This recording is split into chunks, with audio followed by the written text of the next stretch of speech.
এরকম কোন ব্যক্তি আছে কিনা দেখেন তো, যে হজ করে আসছে এরপরে সে দারিদ্রতার অভাবে সে ভুগতেছে, এরকম কেউ আছে? কোন হাজী সাহেব হজ করে আসছেন আর সে এখন অর্থের অভাবে মানুষের কাছে হাত পেতে পেতে খাচ্ছেন, এরকম কোন আলহাজ হাজী ভিখারি আপনাদের এলাকায় আছে? কি বলেন, আছে? বড় বড় দুইটা সমস্যার সমাধান এই হজ এবং উমরার দ্বারা আল্লাহ তাআলা করে দেবেন। একটা দুনিয়ার সমস্যা আর একটা আখিরাতের সমস্যা। ওয়ালিল্লাহি আলান নাসি হিজ্জুল বাইতি মান ইসতাতাআ ইলাইহি সাবিলা ওয়া মান কাফারা ফাইন্নাল্লাহা গনিয়্যুন আনিল আলামিন। মহান আল্লাহ পাক রব্বুল আলামিন কোরআনে হাকিমের ভিতরে বলেন, যেই ব্যক্তির হজ করার সামর্থ্য আছে, ওয়ালিল্লাহি আলান নাসি হিজ্জুল বাইতি মান ইসতাতা ইলাইহি সাবিলা, সে যেন হজ্জে বাইতুল্লাহ করে। আর সে যদি হজ ফরজ হওয়ার পরেও হজ আদায় না করে, আল্লাহ পাক ঘোষণা করেন ওয়া মান কাফারা ফাইন্নাল্লাহা গনিয়্যুন আনিল আলামিন। এরকম ব্যক্তির কাজের প্রতি আল্লাহ পাক রব্বুল আলামিন কখনো মুহতাজ নন। আল্লাহ পাক বলেন, আমি তোমার প্রতি মুহতাজ না, মুখাপেক্ষী না। তুমি হজ করো আর না করো, তাতে আমি আল্লাহ তাআলার কোনো আসে যায় না। তুমি ইহুদি হয়ে মরো অথবা খ্রিস্টান হয়ে মরো, এটা আমি আল্লাহ তাআলার কিছুই আসে যায় না, এটা তোমার ব্যাপার। হযরতে আমিরুল মুমিনিন খলিফাতুল মুসলিমিন হযরতে ওমর ফারুক রাদিয়াল্লাহু তাআলা আনহু বলেন, মান আতাকাল হজ্জ ফালাম ইউহাজ্জি, যেই ব্যক্তির হজ করার সামর্থ্য আছে অথচ সামর্থ্য থাকা সত্ত্বেও আল্লাহর ঘরের হজ করলো না, আল্লাহর নবীর কবরের জিয়ারত করলো না, আল্লাহ পাকের এই বান্দা বলেন ফামাতা ইয়াহুদিয়ান আও নাসরানিয়ান, সেই ব্যক্তি ইহুদি হয়ে মারা যাক অথবা খ্রিস্টান হয়ে মারা যাক, এতে আল্লাহ পাক রব্বুল আলামিনের কিছুই আসে যায় না। তাহলে আমরা এই আয়াত এবং এই হাদিসের আলোকে বুঝে নেই যে যারা কোন সমস্ত ব্যক্তিদের উপরে হজ ফরজ। বলছিলাম যে 6টা শর্ত যেই ব্যক্তির ভিতরে পাওয়া যাবে সেই ব্যক্তির উপরে হজ করা ফরজ। নাম্বার 1, 1 নম্বর হলো মুসলমান হওয়া। তাহলে বোঝা গেল যে গায়রে মুসলিম মুসলমান না, ওই ব্যক্তির উপরে হজ ফরজ নয়। 2 নম্বর হলো যেই ব্যক্তি আকিল হয়েছে, যার বুদ্ধি আছে, বিবেক আছে, এরকম ব্যক্তির উপরে হজ ফরজ। তাহলে বোঝা গেল যেই ব্যক্তির অনেক সম্পদ আছে, অঢেল ধন সম্পত্তির মালিক, কিন্তু সে পাগল, আকল নাই, আল্লাহ তাআলা তাকে সুস্থ মস্তিষ্ক দেন নাই, এই নিয়ামত থেকে যে বঞ্চিত, এরকম পাগলের উপরে হজ ফরজ নয়। 3 নম্বর, যেই ব্যক্তি বালেগ হয়, তাহলে বোঝা গেল যে নাবালেগ কিন্তু সম্পদ আছে, এই ব্যক্তির উপরেও হজ ফরজ নয়। নাম্বার 4, যেই ব্যক্তি সুস্থ আছে, বোঝা গেল যে মুসলমানও আছে, সম্পদের মালিকও আছে, এরপর আকিলও হয়েছে, বালেগও হয়েছে, কিন্তু সে সুস্থ না, অসুস্থ, তাহলে এই ব্যক্তির উপরেও হজ ফরজ নয়। এরপরে যেই ব্যক্তি আপনার স্বাধীন, যে ব্যক্তি গোলাম, তাহলে বোঝা গেল স্বাধীন হইতে হবে। যদি গোলাম হয়, এই গোলামের উপরেও হজ ফরজ হবে না, স্বাধীন হইতে হবে হজ ফরজ হইতে হইলে। তাহলে মুসলমান হইতে হবে, আকিল হইতে হবে, বালেগ হইতে হবে, সুস্থ হইতে হবে। এবং মহিলাদের উপরে হজ ফরজ হওয়ার জন্য শর্ত হলো যে এর সাথে এই সমস্ত জিনিসও থাকবে, সাথে সাথে তার সাথে কোনো মাহরাম পুরুষ থাকতে হবে। মাহরাম, যার সাথে বিবাহ বন্ধনে আবদ্ধ হওয়া জায়েজ নাই, হারাম, এরকম কোন ব্যক্তি তার সাথে নিয়ে যেতে হবে। যদি এরকম ব্যবস্থা থাকে, তাহলে ওই মহিলার উপরেও হজ ফরজ হবে। এখন দেখুন, আমাদের সমাজে অনেক মানুষ আছে যাদের উপর হজ ফরজ হয়ে আছে। আরেকটা শর্ত হলো 6 নম্বর যেটা, সেটা হলো তার সামর্থ্য হইতে হবে। সামর্থ্য কি? সামর্থ্য হলো যেই ব্যক্তির এই হজের মৌসুমে, এই শাওয়াল, জিলকদ, জিলহজ, এই 3 মাসের মধ্যে কোনো ব্যক্তির নিকটে যদি এখান থেকে নিয়ে কাবা শরীফ পর্যন্ত যাওয়া আসার খরচ থাকে এবং এই সময়ের মধ্যে তার সংসার পরিবার চালানোর জন্য যা কিছু প্রয়োজন এরকম অর্থ যদি তার কাছে থাকে এবং মহিলাদের জন্য সাথে মাহরামও যাবার ব্যবস্থা থাকে, তাহলে এরকম ব্যক্তির উপরে হজ ফরজ। আমরা মহিলাদেরকে অনেক ইবাদত থেকে বঞ্চিত করি। কিভাবে? এর কয়েকটা কারণ আমরা আজকে আপনাদেরকে দেখাবো যে মহিলাদেরকে আমরা অনেক ইবাদত থেকে আমরা পুরুষরা বঞ্চিত করি কিভাবে। এই মহিলা যাকে আপনি বিবাহ করেছেন, আপনার কাছে সে একটা মোহর পায়। এই মোহর যদি আপনি ঠিক মতো আদায় করেন তাহলে দেখা যায় এই মহিলা যাকাতও তার উপরে ফরজ হয়, সে যাকাত দিতে পারে। কিন্তু আপনি মোহরটা দেন না, না দেওয়ার কারণে আপনি এরকম তার সাথে ভাব ভঙ্গি দেখান যে আপনি অসহায়, দিতে পারবেন না, আপনি এই ক্ষেত্রে একেবারেই অসহায়। তখন বেচারি কি করে? বাধ্য হয়ে, নিরুপায় হয়ে বলে দেয় যে স্বামী বেচারাকে বলে দেয় যে ঠিক আছে, তোমার মোহর দেয়া লাগবে না, আমি তোমাকে মাফ করে দিলাম।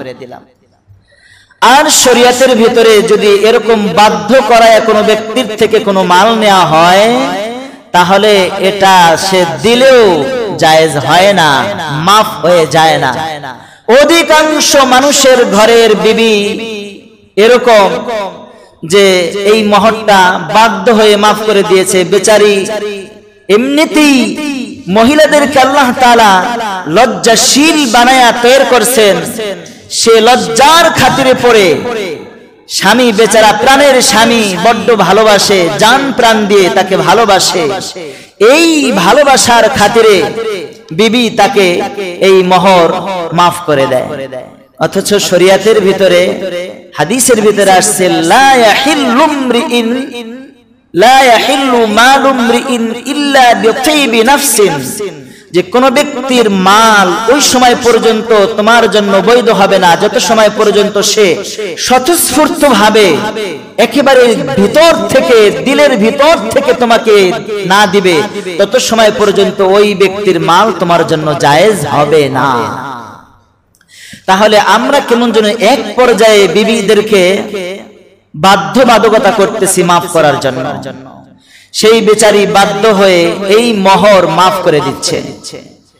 আর এরকম অনেকের বিবির মোহরই এইভাবে মাফ করার দ্বারা মাফ হয় না, কারণ এই বেচারি চক্ষু লজ্জার কারণে অথবা স্বামীর মহব্বতের কারণে এরকম বলতেছে, ভিতর থেকে আসলে মাফ করে নাই। তাহলে কি এই মোহরটা মাফ হয়ে গেল? এখন এই মহিলা যদি এই মোহরটা পাইতো, আরো বাবার বাড়ির সম্পদ যদি সে সঠিকভাবে পাইতো, মনে করেন অনেকের মা মারা গেছে, বাবা মারা গেছে, 40 বছর 30 বছর হয়ে গেছে, আর নিয়ম কি, ইসলামের বিধান কি, যেদিন মারা যাবে তারপর থেকেই ওই সম্পদ, যেই সম্পদ ভাইরা ভোগ করতেছে, এই সম্পদের ভিতরে ওই বোনেরও হক আছে, আরো এক বোনেরও হক আছে, আরো ভাইদের হক আছে। তো ভাইরা কি করে? 30 বছর 40 বছর 50 বছর হয়ে গেছে, বাবা মারা গেছে, মা মারা গেছে, এই সম্পদের ভিতরে বোনের হক আছে। এটা বন্টন না করার কারণে এই সম্পদ, এই যে 30 বছর 40 বছর 50 বছর ধরে ভাইরা ভক্ষণ করতেছে, কাঠটা খাইতেছে, এই বোনের অংশ খাইতেছে, আর এক বোনের অংশ খাইতেছে, এগুলো হারাম খাইতেছে। কি খাইতেছে? হারাম খাইতেছে। আর আল্লাহর রাসূল সাল্লাল্লাহু আলাইহি সাল্লাম বলেন, লা ইয়াদখুলুল জান্নাতা জাসাদুন গুদিয়া বিল হারাম, যেই দেহ, যেই শরীর হারাম জিনিস দ্বারা ভক্ষিত হবে, রক্ত মাংস হবে, ওই দেহ আল্লাহর জান্নাতে প্রবেশ করবে না, বলেন নাউজুবিল্লাহ। আমরা অনেকেই বোনেদের অংশ ঠিক মতো দিতেছি না।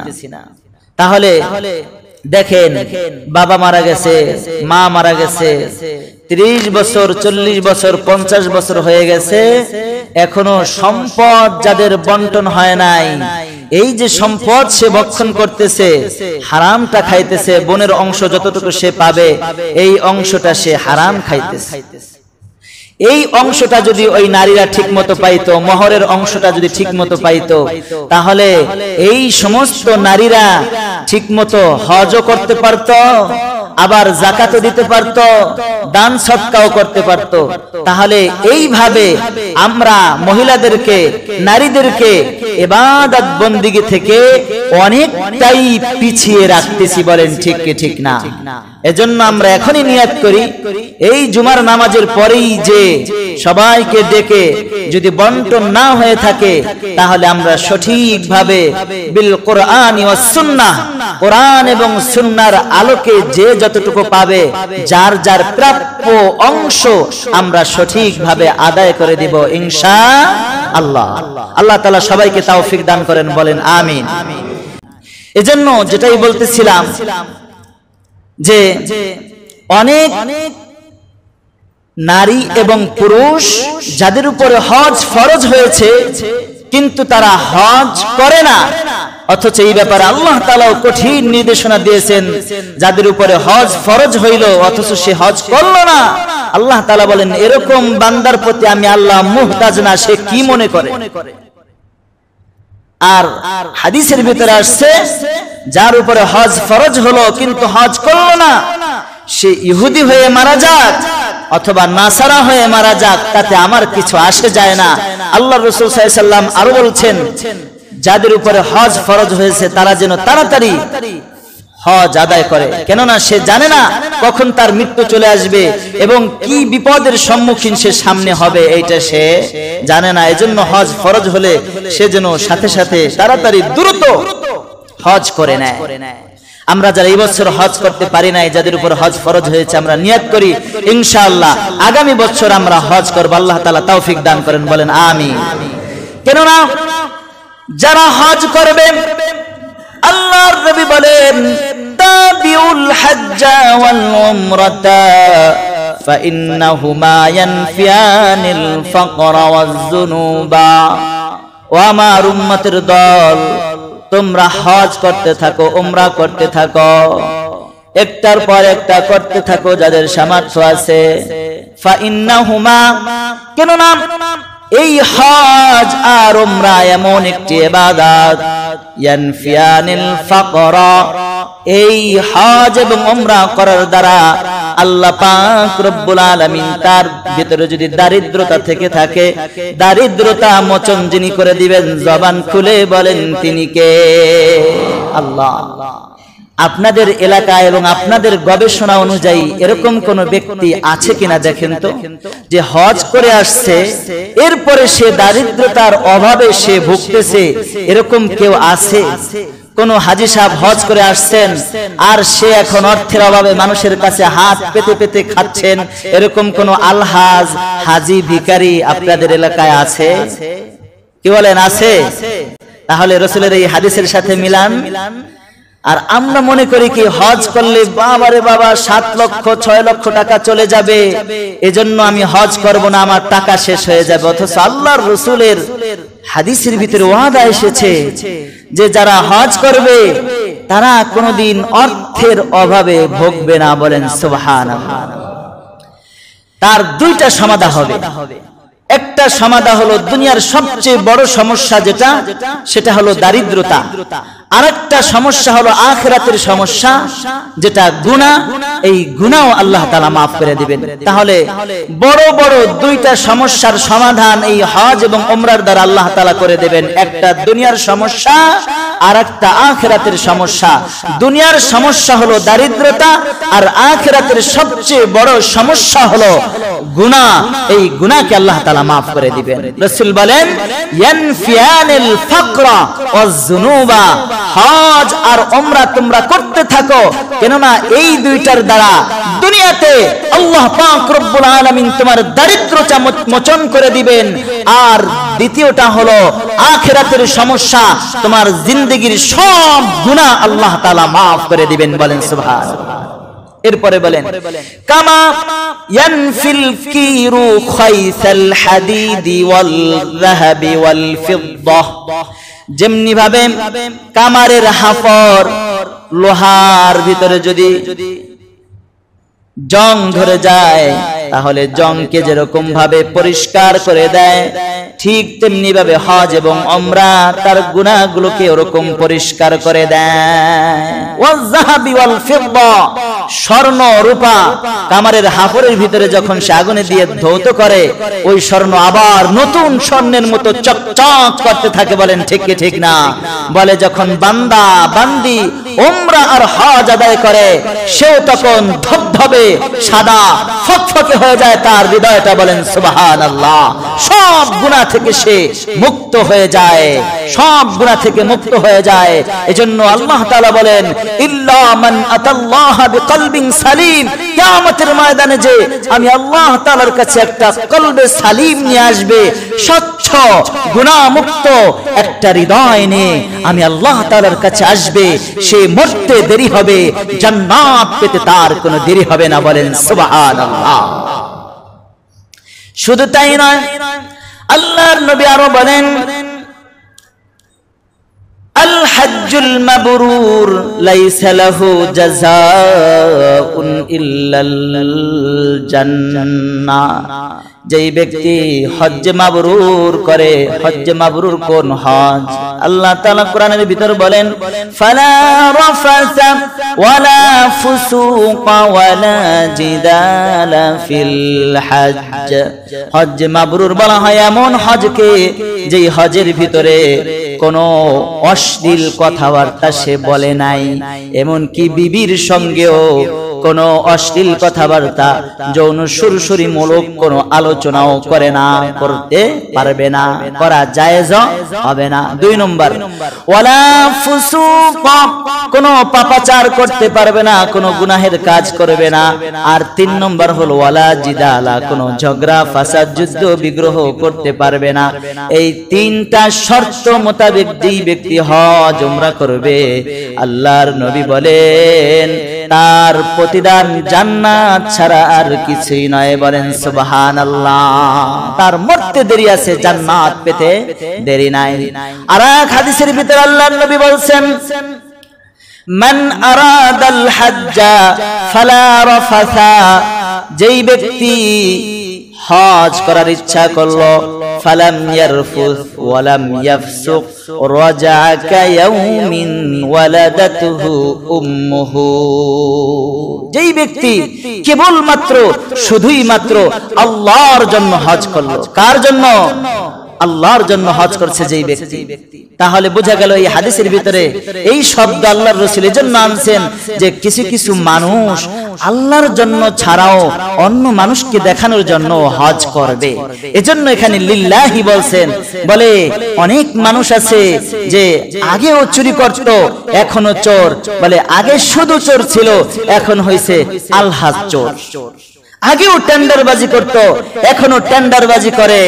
আগেও চাঁদাবাজ ছিল, এখন হজ করার পরেও সে চাঁদাবাজি করে। তাহলে বোঝা গেল সে আগে ছিল খালি চাঁদাবাজ, আর হজ করার পরে হয়েছে আলহাজ চাঁদাবাজ। কি বলেন ঠিক কি ঠিক না? তাহলে বোঝা গেল এই হাদিসের ভিতরে এই জন্য আনছে যেই ব্যক্তি আল্লাহর জন্য হজ করবে। আবার কিছু কিছু মানুষ আছে যারা আল্লাহর জন্য নয়, মানুষকে দেখানোর জন্য হজ করবে।